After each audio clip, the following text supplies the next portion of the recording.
Before we even step inside your house, the outside is already telling a story, and sometimes it's not all about curb appeal.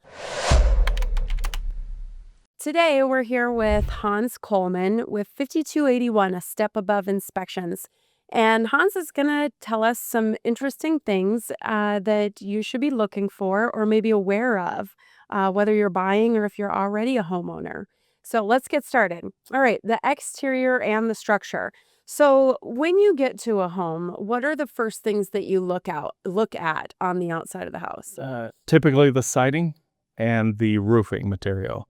Some of the first things that we look at. The siding, of course, because it's the most prominent thing on the house from the Yes. outside. Well, most prominent, and also like that's kind of a big ticket item, right? Huge ticket item. Yeah. Huge. Yeah. Depending on what kind of material that you use, some of the composites out there are just expensive. So yeah, $15,000. It could be easily to do the siding on a house. So, what would you be looking for to see if the siding is in good shape or if you might be looking at replacing your siding in the near future? Sure. Rot damage is a good one. We check a lot of that, especially with Colorado gutters. Constant freeze and thaw will always mess with a little bit of the rot damage around the house. Holes from things like woodpeckers and birds and squirrels and God only knows what else wants to get into the house. And of course, just is it painted? I mean, the simple little thing is it even painted?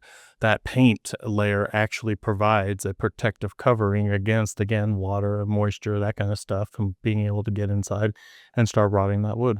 Yeah, that's a big thing, that peeling paint, because I know like on my side of the business as a realtor, we're looking for peeling paint because we know that some of the appraisers, when they come out, they would make that a condition of closing that Sure. that you can't have peeling paint. And so you're saying that's why, is because it's a protective layer for the whole home. Exactly. All right, so we talked about the siding. You're taught, and the roof is another thing. Although let's skip the roof for now because I think we have we're gonna do Whole nother an thing. episode on roof. Yeah.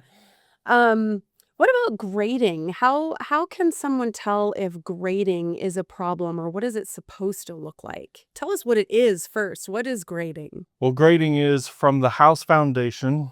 Say this is your house, this is your little box. Mhm. From the house foundation, it's the ground, and we want it to go away from the house. We want it to kind of like a pyramid, but away from the home. We want that water to get away so it doesn't actually start coming in towards the foundation.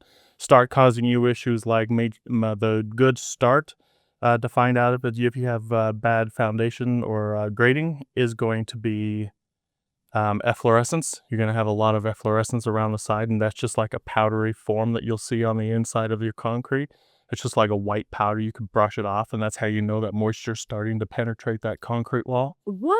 I Yeah. mean, I knew I was gonna learn some stuff today, but efflorescence. Efflorescence, yeah. Efflorescence. Okay, so if you've got white powdery stuff that you can brush off, it means that you might soon be having water problems That's right. in your basement. Is that on the inside or the outside? That's on the inside. So hopefully you don't have a finished basement and you can actually see. But if you do have a finished basement and you still need to see those things, on the outside of the house, again, we want it to go away from the foundation. So we just want it to be higher, and then 4 feet later be like 12 inches lower, and so forth, so on down the line. We just want that water to go away. To go away, yeah. So no flower beds either. If you have flower beds, really try, because that water is just, you're sitting there hosing, watering down whatever you've planted.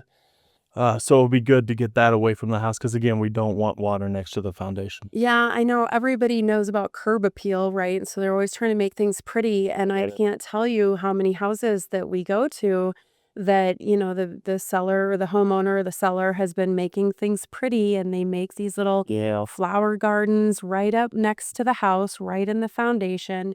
And every time Hans puts that in the report and he's like, this is no. You're right. It is beautiful. The curb appeal, absolutely 100%. But what it's doing to the house over time, it's not going to happen tomorrow, but over time, it's going to start becoming a problem pretty quickly.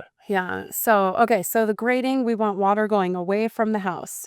So, what are some common red flags that you look for around the exterior of the house when it comes to windows and trim?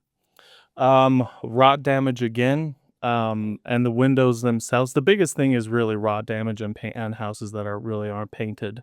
I want to make sure that the weeping holes are actually there correctly and they can drain correctly as well. And the weeping holes are the two little square holes that typically at the bottom left and bottom right of a window, you'll see it. And then the water can escape that way so it doesn't trap water behind there. And then, again, rot damage, separation, peeling away, like maybe somebody actually took a piece of wood and pulled it off for whatever reason. That kind of stuff. We just don't want any water back inside the house. Oh, and foggy windows. Foggy windows are typically from a broken seal in the window. So either something in the middle, because you know how you have that double pane, so you have one pane of glass, one pane of glass. There's a gap in between that little gap. That gap is holding a gas called argon gas. And if those seals are broken, that gas goes away. Then the temperature between like hot and cold comes back, and then you start having that fog between the windows. And unfortunately, you can never clean that up. You can't remove a pane of glass to clean it, put it back on there. So pretty much you're replacing it. Yeah, so can you replace the glass in those, or is that like a window replacement if you see those foggy windows?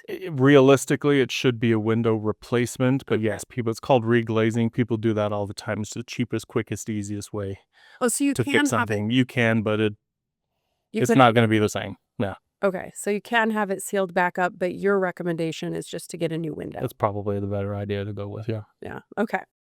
So as you're going around the exterior, when you see like those hairline cracks, because a lot of times, I mean, these homes have been built, they've been standing for decades, if not 100 years or more when we go out and look at them.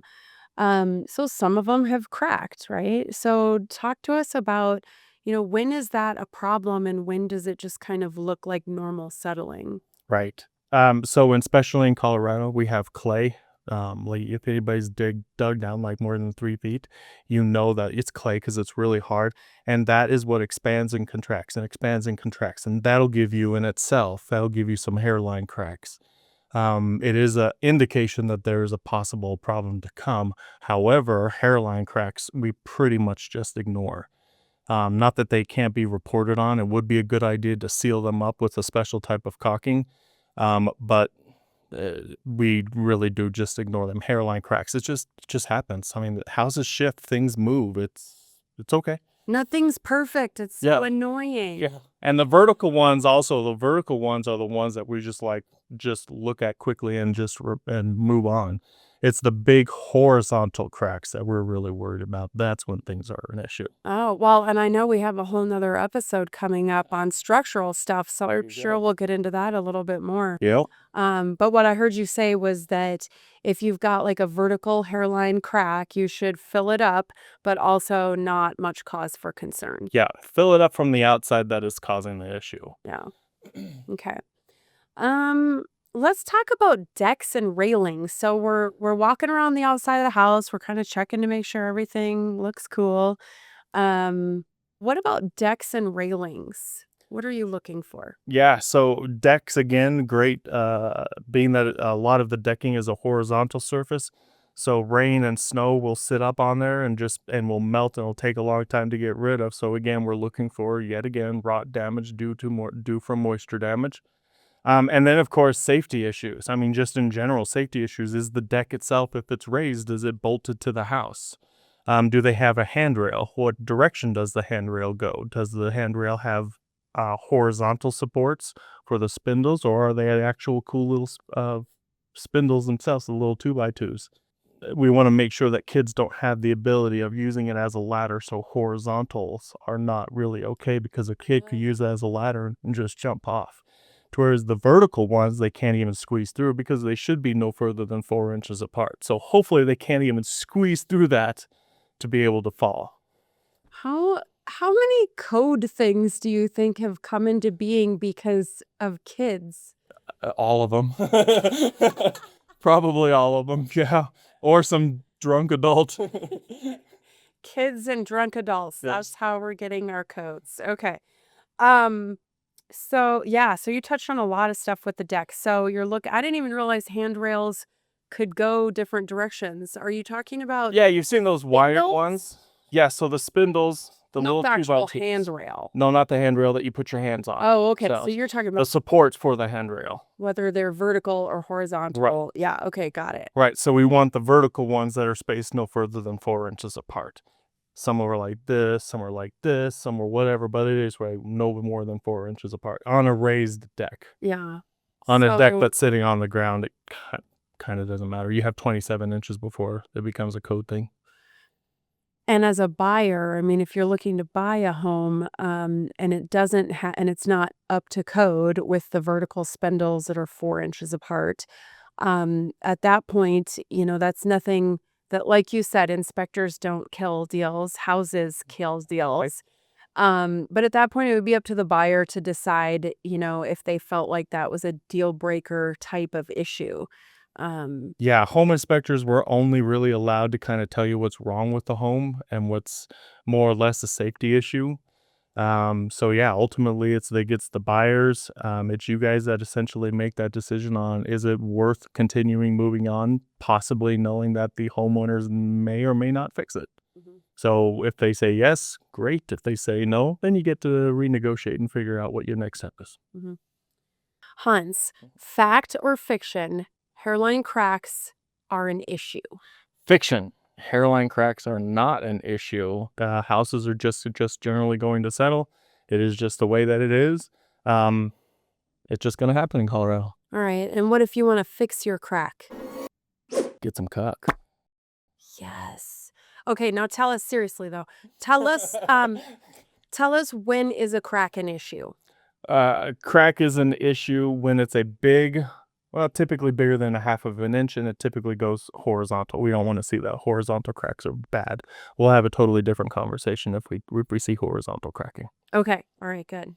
Well, thanks so much for coming in today. I'm looking forward to our upcoming episodes. I know we've got 8 of these total where you guys are going to learn so much about your house from our expert on homes, Hans. Sounds like fun. Yeah. If you like this content and want to support the channel, don't forget to hit the like, subscribe, and alert bells before you go.